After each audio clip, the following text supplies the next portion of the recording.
Welcome to Professionally Challenged, war stories from leaders driving change in law firms. Your hosts are Rob Patterson of Parkins Lane Consulting Group and Paul Evans of Toro Digital. Today's guest is Ping Chu, Managing Director of Ping Publicity.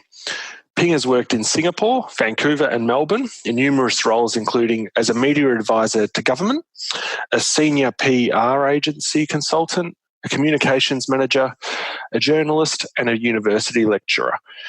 In each new city, Ping had to start from scratch with very few networks and contacts. However, what she proved with each move is that if you know what a journalist wants, then media publicity is going to work for you, even when you don't have established media contacts. Her successful approach to publicity is based on anchoring yourself on journalism fundamentals. For example, show the journalists what's new, what's different, what's the impact, and how relevant is it to their audience, and then they're going to want to report on your story. As Ping explains, it's all about understanding the audience for each medium, because journalists are reporting for their audience and not for you. So welcome to the show, Ping. Thank you very much for having me. You're welcome. Hi, Ping. All right. So by way of background, last year I attended Ping's publicity course. That's Rob Patterson, which I highly recommend to all of our listeners. I walked away with two things. The first was an understanding of why my previous PR attempts had been so hit and miss. And secondly, a really good process for running successful PR campaigns. When Paul and I were originally discussing our podcast, Ping was really high on my list because I think she's got a lot of insights that many people will benefit from. So I'm looking forward to this discussion. All righty, Ping. So how about we kick off with a few icebreakers? What was your first ever job? Okay, my first ever job was when I was 18. I was a waitress at Pizza Hut restaurant in Singapore. At that time, it was actually, fully licensed sit-down family restaurant, really quite upmarket. Wow. It was the first time I learned to pour a beer, and, first time I learned how to balance all these drinks on a tray with one hand. So very exciting. Very, very important life skills. Yes. Well, now, given that you grew up in Singapore, did you have your first car in Singapore? No, and that's the funny thing. I never drove because, there wasn't a lot of space in that country. So I thought, well, what's the point? I'm always taking public transport. So funnily, when I came to Melbourne, I was already 25, and I even held off, getting a license till I was 26. And then I bought my first car, which was the Holden Commodore. I was compelled to buy an Aussie car. So, all right. Last but not least, if someone knew you really well, what would they know about you that others may not? Okay. A lot of people who know me today know that I love learning. I believe in lifelong learning. I'm always up for, learning, taking a course or doing something, a workshop or a conference. But that wasn't always the case when I was younger. I actually hated school, like all throughout primary school and secondary school. I was not a good student. And I think it was more about the education system that, I just wasn't engaged. So luckily, things turned around. When I went to university, I went overseas as a foreign international student in Canada. And I remember when I got my master's degree, my mother actually said something like, oh, I guess, you're a late bloomer. And I guess you're not that bad. You're pretty smart after all, I guess. Who would have known, she said. Sounds like a hard taskmaster. That's actually my story as well. Yeah, I was no good at high school. And when I got my master's, my old man was like, really? I was the model student all the way through. Yeah, sure. All right. So onto the important bit. So recent publicity campaigns. Ping, could you, for our benefit, outline a couple of your recent PR campaigns? All right. Well, so today I just wanted to talk about two quite different campaigns because I wanted to show how media publicity can be used in different ways. A lot of people think that it's just about pitching the story, but there are other ways. So I'll talk about that a little bit more. So the first one was a campaign that actually worked with you, Rob, Yep. A year ago when you were consulting to a business law firm. So this law firm had a unique business model. It was a virtual firm, meaning that the staff didn't have an office. But at the time that they wanted to get media publicity, the goal was for them to be visible in the law space. You know, they wanted lawyers all over Australia to know about them and consider joining them. It was all about, growing. So with this goal in mind, the objective really was about raising awareness. And so we chose to pitch a story to the Lawyers Weekly, which is read by all the lawyers. And subsequently, the story got published. So that was a good one. And we'll talk about that, I guess, a little bit later. It was a tremendous outcome. Yeah. The second one is a holistic health practitioner. This was quite recent. I worked with her. She wanted to raise awareness, about her expertise because she works on the client's subconscious. And it's a bit hard to kind of, pitch that story, because she helps people change their lives, people who are depressed or angry or addicted to things, But so in her case, it was not really possible to get a news story. So we could, we decided to use PR in a way that she wrote a blog article, and then she would pitch that blog article to an editor. And we chose something. We chose a parenting magazine because that was the target audience, her parents. And she was, her blog was accepted. And she got published, and then from being published, she got more visible, she got calls, things like that. So that's a very different campaign, but just as effective. In your course, you advise that thorough background research is critical before creating a media release. But having worked with a lot of partners in particular who are eager to tell the world just how wonderful they are or how wonderful their business is it really necessary to do all that background research? Can't we just tell the world how wonderful they are? Yeah, well, absolutely necessary to do your research. I think that the main reason being, if you don't do any research, then all you have is really what you want to say. That's all you've got only one thing. You want to say one thing and you're just going to say it. And you're not really considering the listener, where they, is it going to be interesting to them? What are they thinking? Where are they at? So most of the people who don't do their research will actually fail in getting their story told by the journalist because you don't understand where they're coming from. So you're not speaking to what they're listening for. So for me, absolutely, research is important. And the two questions I always ask myself, even when I'm writing, even when I've, done all the research and starting to write, I'll write something and I'll say, okay, so what? I always ask myself, so what? Do people care? So it's always two things: so what and who cares? And it's a good test. Yeah. To be really objective and look at it that way and try to put yourself in the shoes of the audience. So one of the things that struck me, and one of the real bits of gold that I thought that you imparted to me was, when we were looking at, as you say, so what, or what's important about the virtual firm was, is there any academic research or is there any rigour supporting your contention? And as it turned out, there was some really interesting research supporting a virtual firm and some of the benefits of a virtual firm. With your holistic health person, what sort of research did you do to help them? Okay, so with holistic health, I guess, well, just to explain a little bit, like with the other example with the law firm that we talked about, the research was looking at, what we were going to talk about. Our news hook was about looking at, experience, staff experience and staff versus staff engagement. Yeah. And so we look for a specific piece of research that will back up what we're actually trying to say, or the point that we're trying to make.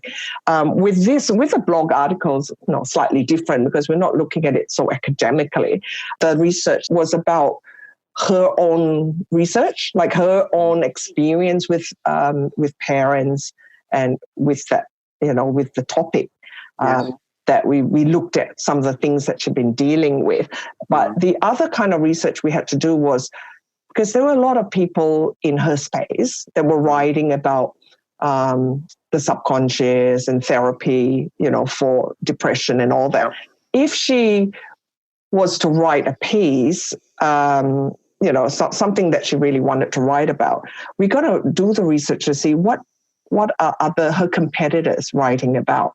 If they've already been published similar stuff, you don't want to be seen writing the same stuff. So, it's different. So the research was more about that. What have other people similar to her, what have they been writing?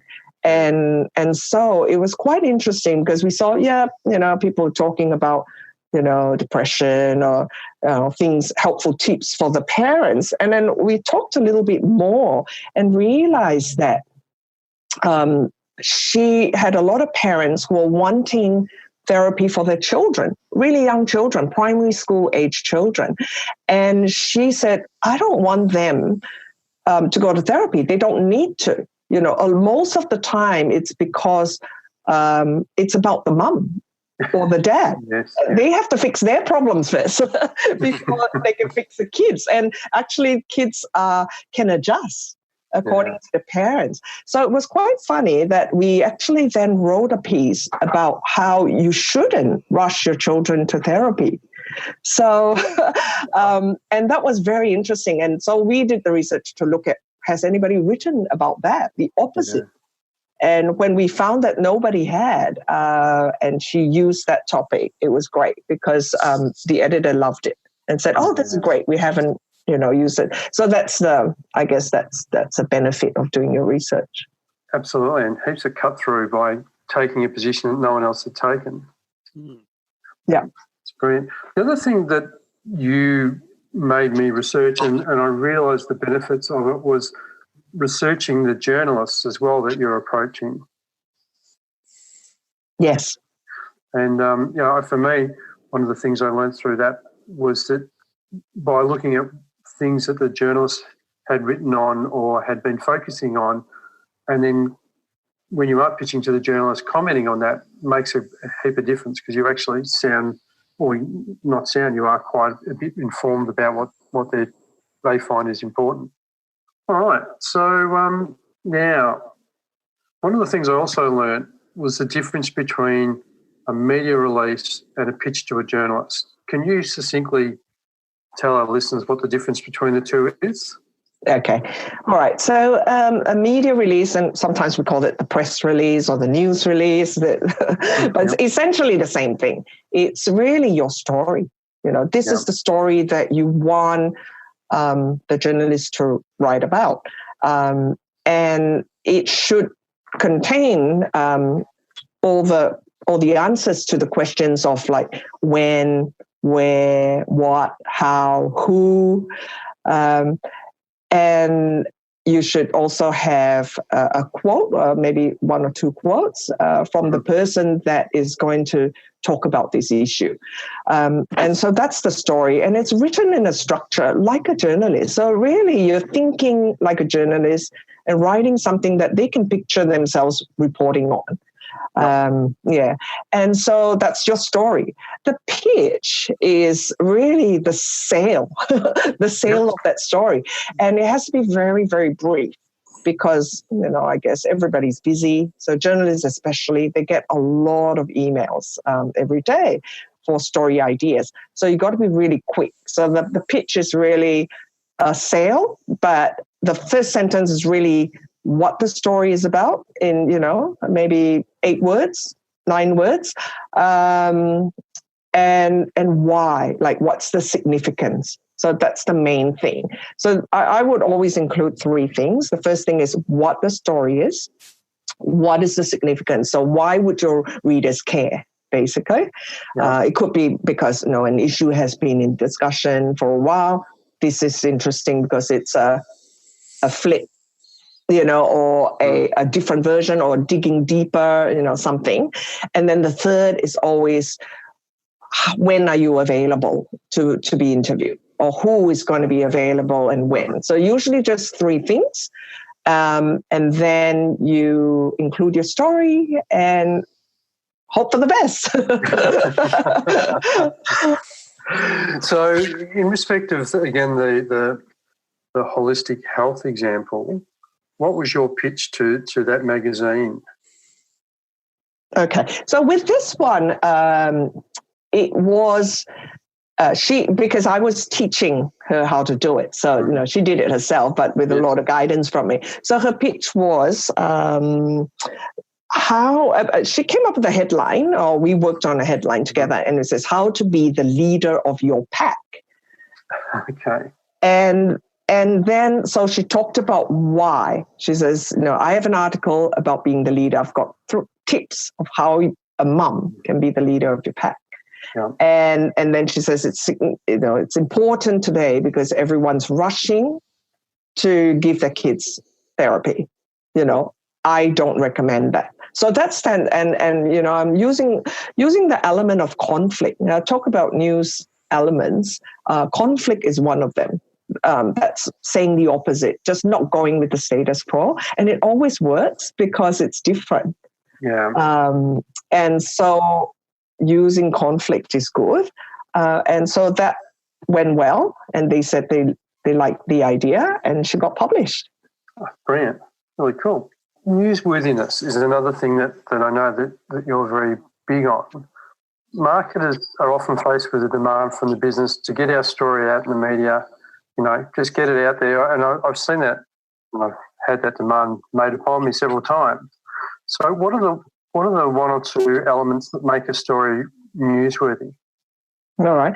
Well, there's so many elements in news, and it's actually, if listeners, if you have time, you can come to my website and read the blog. I actually have a blog article that says what makes it newsworthy. What is newsworthy? And I think I came down to 10. There were 10 different elements, but I'm not going to go through all of them. But I think the key one is it must be something new. So, it's pretty basic. News has to be something new. But that's what people want to see, what's new and what's different and what's innovative. And a lot of that, I guess it doesn't, not just one news element stands on its own. It's usually partnered with a few things. So timeliness is important because you usually hook it to something that is being discussed, which is trending. I guess that's the word that people use, which makes it interesting because certain issues are being discussed. So so timeliness, new, definitely. The relevance to the reader. How do you relate to this? Does it impact you? Yeah. So relevance and impact kind of go hand in hand, and how it's gonna, are you going to suffer from it or are you going to benefit from it? Yes. And what is it that to actually measure that, and I talk about size as well. So if it's a huge impact, how much impact is that, So, so it's all kind of all intertwined, those elements, yeah. But really important, aren't they? In that, as I said, a lot of people want to just push their own barrow, but if it's not newsworthy, if it's not relevant, if it's not timely, it's just not going to get picked up. In terms of structuring your media release, another key learning for me was that you need to structure your media release properly. How important is the headline, do you think, Ping? Yeah, I think it's really important. Sometimes it, could make or break the story. Yeah. It's funny. I mean, with headlines, there's some some people who are quite creative and they like writing. They start to think they want to be a bit clever. So almost like writing it like an ad, almost with kind of subliminal meaning and stuff. And that's not what we want, because it's very different. The headline is different to an ad copy or advertising copy. So you don't want to try to be clever. You just want to say exactly what it is and say it simply. So it doesn't have to be, artistic or anything like that. It's really just saying what the main point is, and not too long. So usually the rules are, and this is journalism rules, when when I was trained as a journalist, we would say a headline would be about 8 words. Yes. Because you want to capture exactly what the story is about in 8 words. You don't want more than that. So that it's all about making it easy for the journalists, that they read it and they get it, and that sums it up. That really sums it up. And sometimes, while it's quite deceiving, people think, oh, it's just a short headline. Why did you take so long to write it? It actually is a bit of a process, and playing with it and saying, well, is this going to be the most impactful headline for the story? So when you pitch a news release, do you find that the journalists will often use your headline, or will they maybe create their own variation on the theme? I think they like to change it a bit. Yes. Because they don't like to be told what to do, and they just want it to be their piece. I think there's a little bit of, sometimes with that competition between PR and journalists, that they don't want to be seen that that PR person just given them everything and they've just taken it, without making any change. That they want to think about it a bit more. So usually they would want to change it, but the whole idea is communicating to them what the story is. Yes, and if they can see that that's a story that they like, they can change it, to a different angle. And often they do change it. And sometimes people don't like it because they said, no, I gave that angle. Why did you take another angle? And that's the thing about PR, that you don't have control. No. Once you pitch it, that's your pitch, what they do with it. And sometimes it can actually, they might come up with a story completely different to what you thought would be. And it might even sometimes be a bit negative. And sometimes, the PR people the organization gets so angry and they said, that's not what we told you. But it's up to them. You can't control it. But you're trying as much as possible with your communication to communicate, that's my story, there. Cool. So journalists wouldn't normally call after they've received a media release and want to run with this story, or it really depends on the publication? It depends on the publication. So in terms of when it's fairly well-known kind of media, so like Lawyers Weekly, it's highly regarded in the industry, they would want to check, your quotes and at least, talk to the person. With the maybe smaller publications that actually are under-resourced, they don't have enough journalists to cover everything, and they really need to have more stories in there. Sometimes they just take it, they take it and they don't check it. They might just check with the PR person, but they may not actually interview the person who is quoted, and they might just take that quote. So it really depends. I mean, from the PR perspective, if a journalist decides to just run with it without actually interviewing or without, doing much more, it's actually a real winner for them because, they've written it in the way they've written it, and it's got published that way. It's exactly almost like you've controlled it. It's like an ad that you've so it's a win for them. Mm-hmm. So ideally, they love that, but that's not always the case. Okay. No. That's my experience as well. I think that the one that we worked on together, that the journalist paraphrased it differently. It was a similar sort of slant, but paraphrased it differently. So, which is great. They probably did a better job than me. So I've got my headline sorted. What should I be putting in the first paragraph?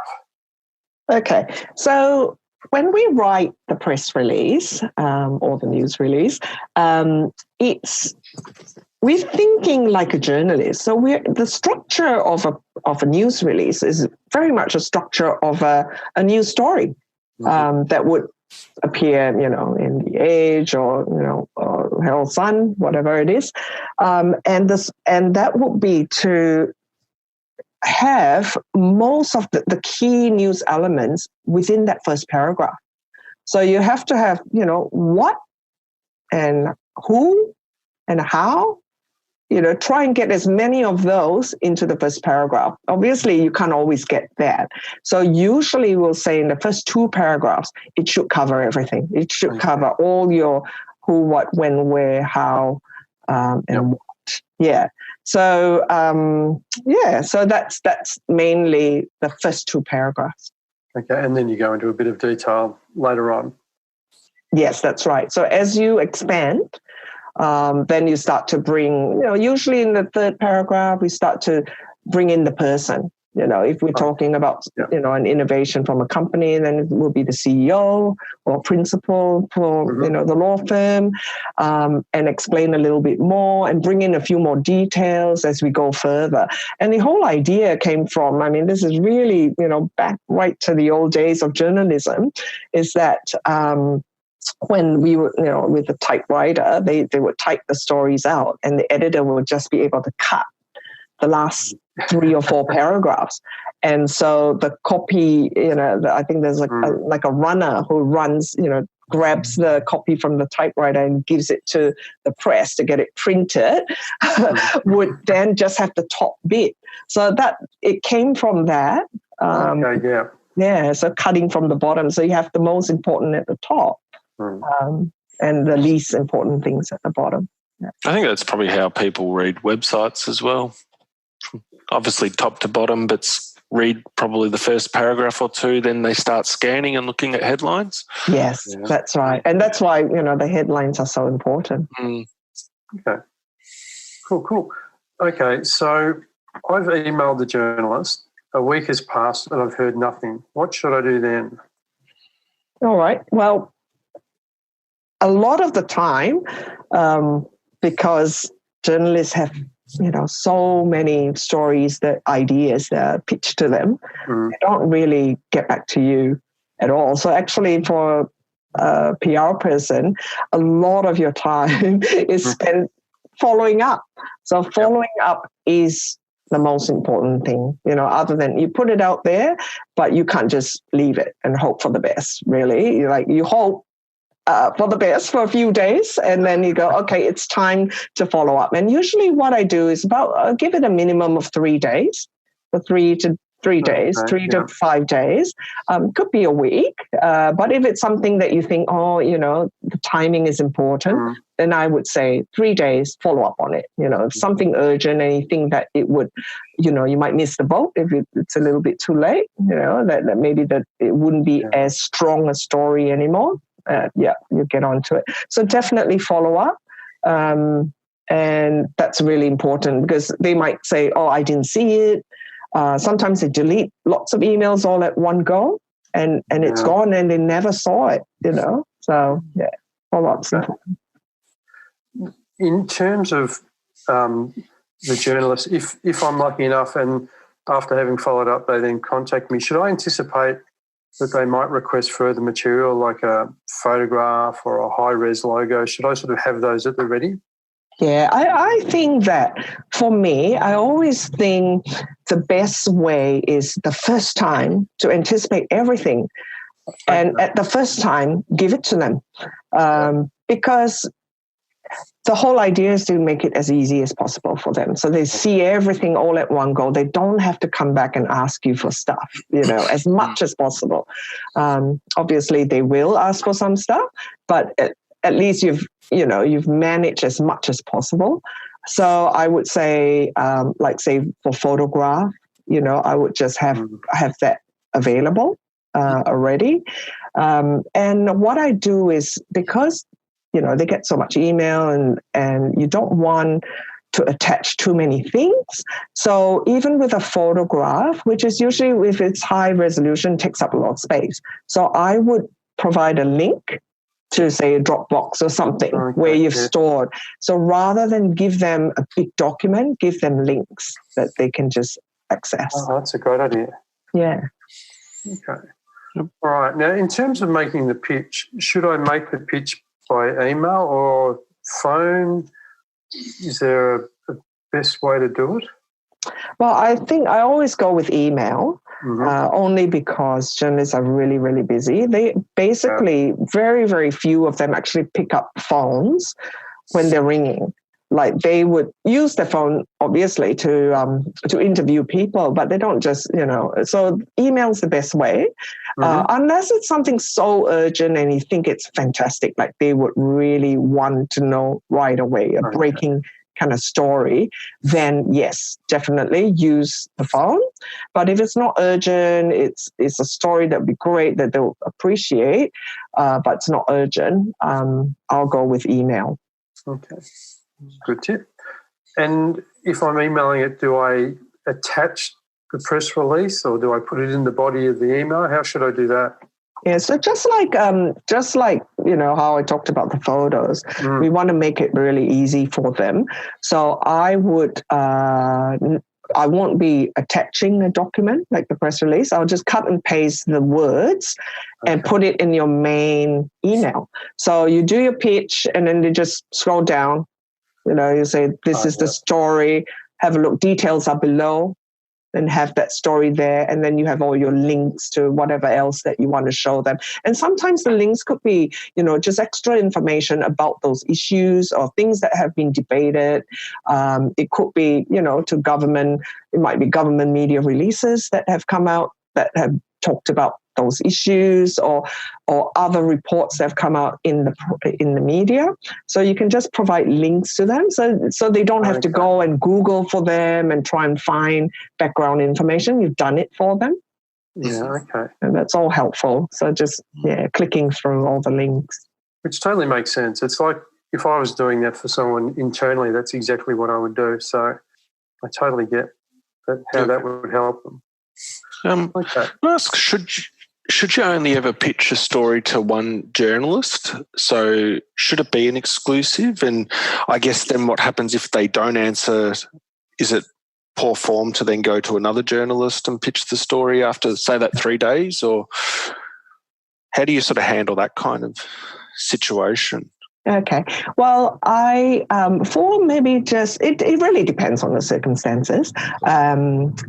With the bigger media, if it's quite an in-depth story, say that you have to go and talk about case or, something really in-depth, I would not offer it to, all three channels. Like, say, if we want to go to TV, I would choose one, which I think would be the best. So it will give me good coverage that will be fair and who will do a good job. So it might be that you think, well, ABC might be the best one, or maybe, Channel 7, or maybe The Project, on, depending on what the case is or whatever the story is.